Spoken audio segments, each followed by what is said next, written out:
अस्सलामुअलैकुम वरहमतुल्लाहि वबरकातुहू। अब्दुल कलाम का एक छोटा सा वाक़या आपके साथ शेयर करना चाह रही हूँ। वो कहते हैं, एक रात खाने के वक्त मेरी वालिदा ने सालन और जली हुई रोटी मेरे वालिद के आगे रख दी। मैं वालिद के रद्द अमल का इंतज़ार करता रहा कि शायद वो गुस्से का इजहार करेंगे, लेकिन उन्होंने इंतहाई सुकून से खाना खाया और साथ ही मुझसे पूछा कि आज स्कूल में मेरा दिन कैसा गुजरा। मुझे याद नहीं मैंने क्या जवाब दिया, लेकिन इस दौरान मेरी वालिदा ने रोटी जल जाने की माजरत की।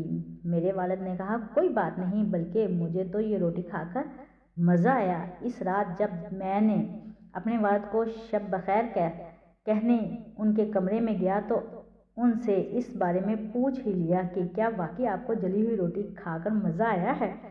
उन्होंने बेपनाह प्यार से मुझे जवाब दिया, बेटा, एक जली हुई रोटी कुछ नुकसान नहीं पहुंचाती, मगर तल्ख रद्द अमल और बदजुबानी इंसान के जज्बात को मजरूह कर देती है।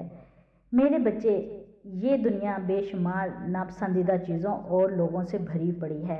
मैं भी कोई बेहतरीन या मुकम्मल इंसान नहीं हूँ, और मैं ये समझता हूँ कि हमारे इर्द गिर्द के लोगों से भी गलतियाँ हो जाती हैं। एक दूसरे की गलतियों को दरगुजर करना, रिश्तों को बाखूबी निभाना, आला ज़र्फ़ी और मुज़ाहरा करना भी अच्छी बात है। अब हमारी ज़िंदगी इतनी मुख्तसर है, इसमें माज़रत और पछतावों के कोई गुंजाइश नहीं होनी चाहिए।